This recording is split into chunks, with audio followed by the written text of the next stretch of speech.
ஜெபிப்போமாக. அமேன். குடிபாதைக்கு அடிமையாக இருக்கிற ஜனங்களுக்காக இப்பொழுது கூட நம்ம ஜெபிக்கலாம். ஸ்தோத்திரம் ஆண்டவரே, அப்பா மகா இரக்கமும் கிருபையும் உள்ள என் தேவனாகிய கர்த்தாவே, அப்பாமை துதிக்கிறோம், ஸ்தோத்தரிக்கிறோம் அப்பா. ஏசப்பாமை துதிக்கிறோம் அப்பா.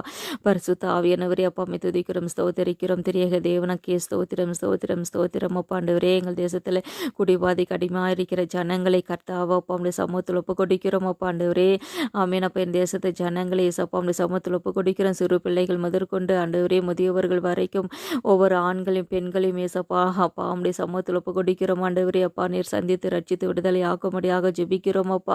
ஆண்டவரே, தேசத்தை சுத்திகரிங்க அப்பா. ஆண்டவரே, ஒவ்வொரு ஜனங்களை சுத்திகரிங்க அப்பா. ஆண்டவரே, ஒரு ஜனங்களுடைய இருதயத்தை சிந்தனையை கர்த்தர் விடுதலை ஆக்குங்கப்பா. குடிபாதைக்கு அடிமையாக இருக்கிற ஜனங்களுக்கு விடுதலை கர்த்தர் கட்டளையிடும்படியாக ஜெபிக்கிறோம் அப்பா. கர்த்தாவே, எங்கள் ஜெபத்தை கேட்ட எங்கிருந்து பதில் தருவதற்காக ஏசப்பா உம்மை துதிக்கிறோம், ஸ்தோத்திரிக்கிறோம். இயேசு கிறிஸ்துவின் நாமத்தினால நாங்கள் ஜெபிக்கிறோம் அப்பா. ஆண்டவரே, இதனால் வருகிற எல்லா துதிகன மகிமையும் ஏசப்பா